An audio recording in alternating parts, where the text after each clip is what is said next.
ഇന്ത്യയിലുള്ള യാതൊരു നിയമവും യാതൊരു വ്യവസ്ഥയും അറിയാതെ ചോദിക്കരുത്. എന്ന് പറഞ്ഞാൽ ഇന്ത്യയിൽ ഒരു ഗവൺമെന്റ് ജീവനക്കാരന് രാഷ്ട്രീയ പാർട്ടിയിൽ അംഗമാകാൻ പറ്റില്ല എന്ന വസ്തുത നിങ്ങൾക്ക് ആരെങ്കിലും അറിയും. അതുകൊണ്ട് ജമാഅത്തെ ഇസ്ലാമി വളരെ സത്യസന്ധമായൊരു നിലപാട് സ്വീകരിച്ചു. ജമാഅത്തെ ഇസ്ലാമിയിൽ ഏതാനും അംഗങ്ങളുണ്ട്, അംഗങ്ങൾ എന്ന പേരിലുള്ള ഈ അംഗങ്ങൾ എന്ത് ചെയ്യരുത്,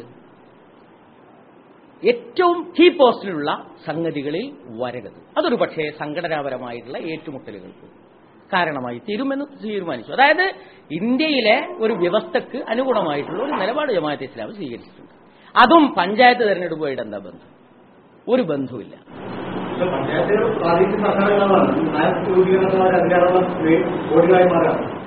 അത്തരം നയരൂപീകരണത്തിന് അധികാരമുള്ള ബോഡികളായി തീരുന്നു എന്ന് അറിയുന്നുണ്ട് ജമാഅത്തെ ഇസ്ലാമി. അറിഞ്ഞുകൊണ്ട് തന്നെയാണ് അതിൽ പങ്കെടുക്കാനുള്ള അനുവാദം നൽകിയിട്ടുള്ളത്. മാത്രമല്ല ജമാഅത്തെ ഇസ്ലാമി അംഗങ്ങൾക്ക്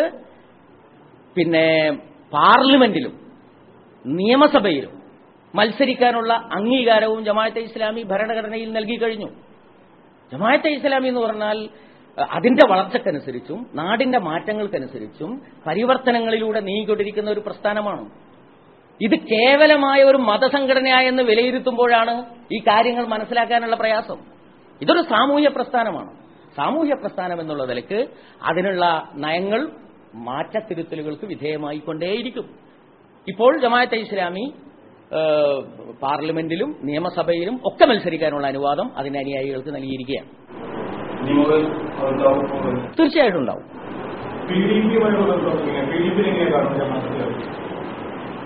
PDPയെ കുറിച്ചു അതിന്റെ നേതാവാണ് വിശദീകരിക്കുന്നത്.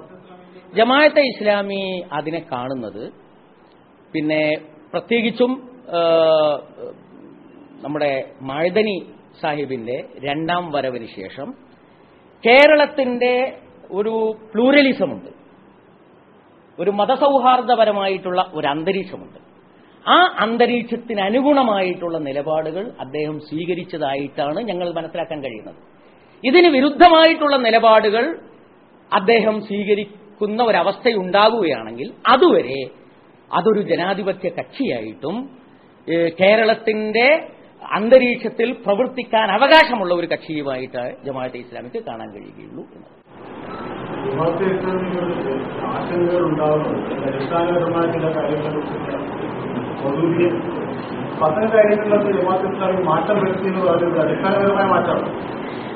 ശരിക്ക് ഈ സയ്യിദ് മൗദൂദി ജമാഅത്തെ ഇസ്ലാമി എന്ന ഈ സംഗതിയെ സംബന്ധിച്ചുള്ള വളരെ വ്യക്തമായ ഒരു ബന്ധം ജനങ്ങൾ മനസ്സിലാക്കിയിരിക്കണം.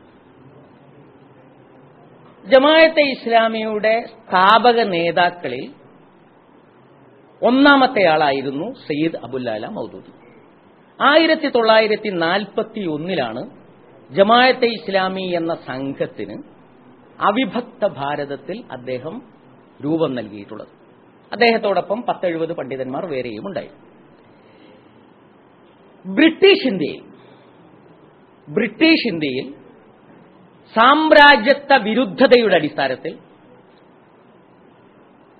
സാമ്രാജ്യത്വത്തിന്റെ കൂടെ വന്നിട്ടുള്ള മുഴുവൻ പാശ്ചാത്യൻ ദർശനങ്ങളോടുമുള്ള മൗലികമായ നിലപാടിന്റെ അടിസ്ഥാനത്തിലാണ് ജമാഅത്തെ ഇസ്ലാമി 1941 രൂപം നൽകപ്പെടുന്നത്. സയ്യിദ് മൗദൂദി അതിനു മുൻകൈയെടുത്തു. പക്ഷെ ആ രൂപീകരണ സന്ദർഭത്തിൽ അദ്ദേഹം ഒരു അധ്യക്ഷ പ്രസംഗം നടത്തിയിട്ടുണ്ട്.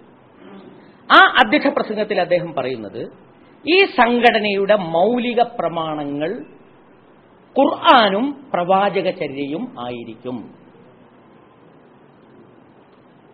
അത് മാത്രമായിരിക്കും.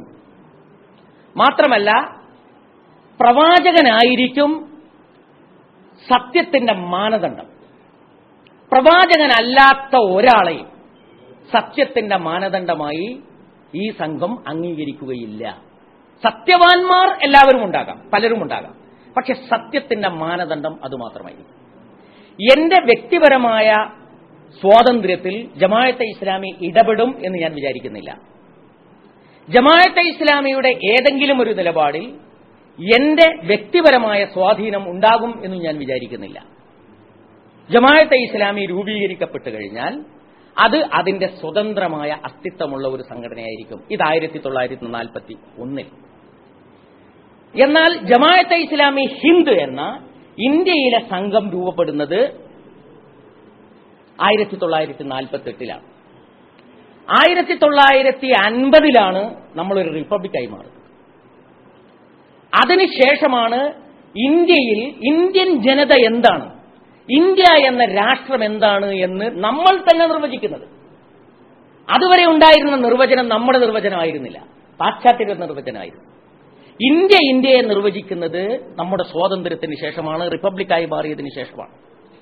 അന്ന് മുതൽ ഇന്ത്യൻ ജനാധിപത്യം എന്ന് പറഞ്ഞൊരു ജനാധിപത്യമുണ്ട്. അന്ന് മുതൽ ഇന്ത്യൻ മതേതരത്വം എന്ന് പറയുന്ന ഒരു മതേതരത്വമുണ്ട്.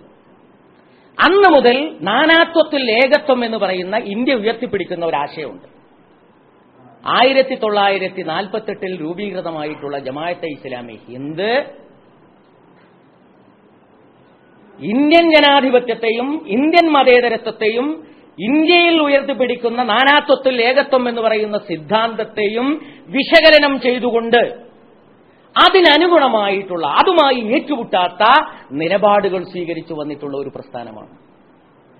അതുകൊണ്ട് ജമാഅത്തെ ഇസ്ലാമിയുടെ സ്ഥാപക നേതാവ് എന്നുള്ള നിലയിൽ സയ്യിദ് മൗദൂദിയോട് ജമാഅത്തെ ഇസ്ലാമിക്ക് കടപ്പാടുണ്ട്. അതേ അവസരത്തിൽ ജമാഅത്തെ ഇസ്ലാമിയുടെ പ്രമാണം എന്ന് പറയുന്നത് സയ്യിദ് മൗദൂദിയുടെ ലിഖിതങ്ങളോ സയ്യിദ് മൗദൂദിയുടെ വീക്ഷണങ്ങളോ അല്ല. ഖുർആനും പ്രവാചകചര്യയുമാണ് ജമാഅത്തെ ഇസ്ലാമിയുടെ മൗലിക പ്രമാണങ്ങൾ. ഇത് ഏതെങ്കിലും ഒരു സന്ദർഭത്തിൽ വ്യക്തമാക്കേണ്ടതുണ്ട് എന്നതുകൊണ്ട് വ്യക്തമാക്കുകയാണ്. ഇനി എന്തെങ്കിലും ഉണ്ടോ? അവസാനിപ്പിക്കാം. നന്ദി.